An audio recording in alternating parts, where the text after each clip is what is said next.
All right, what would happen if you gave up all grains for 2 weeks, 14 days? That's what we're going to talk about today. And yes, I'm talking about the breads, pasta, the cereal, the crackers, the biscuits, the waffles, the pancakes, the muffins, the donuts, etc., as well as the rice and the corn.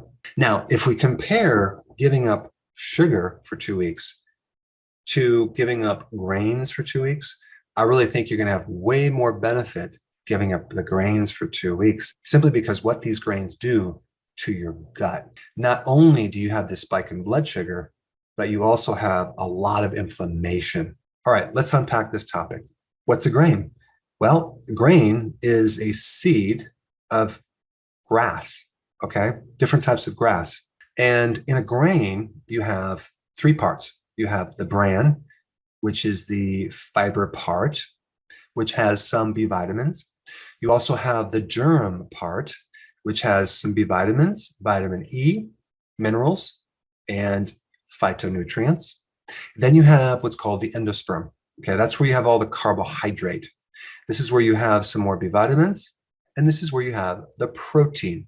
And I'm talking about gluten, okay? Gluten. So very few people are consuming just straight whole grain. Like they don't go and buy this grain and then come home and germinate it, soak it, getting rid of the phytic acid. So that way you don't have something that blocks your minerals. And then they don't then dry it out and then grind it into flour right away and then turn it into bread. That's not what happens. You go to the store and you either buy the product that's already done, or you might buy flour. And even if it's whole grain or whole wheat flour, it's been sitting on the shelf for quite some time.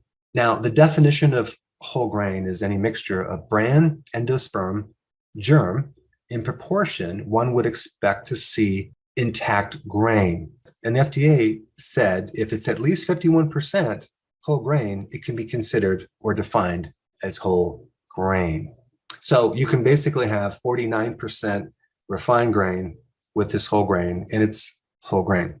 So here's the problem. As soon as they grind the grain, okay, they expose it to air and light and oxygen. That right there oxidizes and destroys the delicate fatty acids, the delicate vitamins. This is why back in the 20s and 30s and 40s, they started to fortify grains, okay? They started to add some so-called nutrients back into the grains because quite a few people were ending up with diseases like pellagra, which is a severe B3 deficiency, and beriberi, which is a severe B1 deficiency. And I think I recall a report, even in the early 1900s, there was like 7,000 people who died of pellagra, which is the B3 deficiency, because of these grains. So they ended up adding in some synthetic version of vitamins back into this grain to try to bring it back to where it was, because in the refining process, you end up stripping out a lot of the nutrition. So they put back in iron, B1, B2, B3, folic acid, and calcium. And you can imagine the quality of those vitamins are definitely probably the lowest list. They're made from petroleum and they just stick them in there. Not too impressed with that. The problem is when you eat grains that have been fortified, which it's mainly in America and a few other countries, but certain parts of Western Europe, and I think Italy, don't use this fortification crap. And so this is why when you eat grains in other parts of the world, if you're not in the US, you don't nearly get the bloating. The grain doesn't sit in your gut like a iron weight because there's iron in there, right? Plus, they do use a different type of grain as well. But that fortification is not good on your digestive system. So when they actually refine the grain, okay, you end up eating the product. And you actually, if you consume refined grains, you create deficiencies of certain nutrients, okay?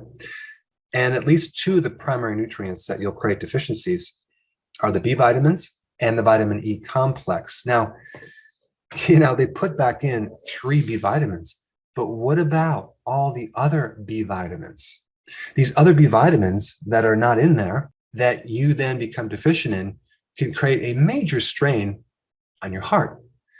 Now, you may have not heard of vitamin B4. There's some interesting research done by Dr. Royal Lee back in the 1940s and even the 50s. But another name for vitamin B4 is adenine, is a critical compound in the regulation of cardiovascular function, both in the coronary artery as well as in the rhythm of the heart, the neurological pacemaker of the heart. And so if you're deficient in this element, it could put a big strain on not just one part of the heart, several parts of the heart. So giving up grain for 2 weeks will take some relief off of your heart, both the coronary artery as well as in the pacemaker of the heart. So the heart can then stay in rhythm much easier. Now let's talk about vitamin E. As far as the heart goes, your vitamin E is very necessary to prevent angina, because vitamin E improves the oxygen carrying capacity of the heart tissue by up to 250%. So if you're deficient in vitamin E, the heart has to labor, it doesn't get enough oxygen, and the heart can even form a heart cramp. That's called angina. So when you give up grains for 2 weeks, you're going to take a big stress off the heart. All right, the next point I want to bring up is just the simple carbs, the refined carbohydrates in these grains. They're huge with a pretty high glycemic index. And I'm not even talking about the added sugar to the cereals and all these other grains, I'm just talking about where grains are on the glycemic index, okay? Especially refined grains, they are high. So what happens is this grain turns into sugar very quick. It spikes your blood sugar. And now you're going to get all the bad effects of high insulin and high blood sugar. And that's going to be weight gain. That's going to have cognitive problems. You're going to be less smart, less focus, less concentration. You're going to have a lowered mood. You're going to be irritable. You're going to have more anxiety. And you're simply going to be tired. Okay. Other than that, you're going to be totally fine. Now, I just want to point out, when you consume pasta, it's a little bit different. If you check your blood sugars right after consuming pasta, they won't be spiked. It's kind of a delay. Apparently, pasta is more dense, so it takes a while for it to break down. So if you check it within an hour, your blood sugars will be spiked in a major way. So just because it doesn't get spiked right away doesn't mean it's not going to spike later. All right, the next point I want to bring up is this thing called phytic acid. What is it? It's a protective chemical that seeds use to keep a seed from sprouting, okay? And when you consume grains with phytic acid, because you didn't germinate them or soak them, okay, what happens is you now are going to have a difficult time absorbing minerals like zinc, like iron, like calcium, things like that. So this is why grains inhibit your ability to absorb minerals, trace minerals. So by getting off grains for 2 weeks, guess what? No phytic acid. And you finally get to absorb these wonderful trace minerals. That's going to be cool. And there's a whole chain reaction of positive things that are going to happen just from that. All right, the next point I want to bring up is the reduction of gut inflammation when you stop eating grains. Why? Because of gluten. Gluten is one of the most inflammatory things for the gut that you can consume. So many people have a gluten intolerance, okay? They just can't tolerate it, or they have a severe allergy to gluten. It's a protein. And even if it doesn't directly affect the gut, it affects other parts of your body. There's a lot of information on that. I will put a link down below, but it's going to affect the pain in your gut. It's going to affect bloating, distension. You're going to feel like you're pregnant after you eat grains. That was me. You're going to have pain in your stomach. That was me. And anything that's going on with the gut is going to be going on with the brain. So if you have gut inflammation, guess what? It's going to affect your brain. You're going to have brain fog. You're going to have all sorts of behavioral issues and mood problems and anxiety and even depression. The list goes on and on and on. That's not all. We got more. If you don't eat grains, okay, there's no fortification. So we'll have less bloating from that. You're going to feel like, oh, wow, my stomach isn't so bloated. Now, also grains are high in omega-6 fatty acids, and those are the things that create inflammation. So guess what? You're going to have a lot less inflammation, not just in your colon, but through the whole body. So if you have arthritis, chances are that arthritis might actually disappear. All right, number 8, you're going to have less fluid retention because these are refined grains usually, okay, mostly refined grains, refined carbohydrate. You're going to hold a lot of fluid. And so an average person is probably holding minimally 13 pounds of excess fluid when they do high carbs. So getting rid of the grains for 2 weeks, you'll probably lose at least 13 pounds of fluid. That's going to be cool. Also, you're going to sleep better. There's going to be more hormonal balance. There's going to be less effect on the neurotransmitters in your brain, like dopamine. And you're going to just feel calmer. You're going to feel stress-free, okay? And then you're going to sleep better.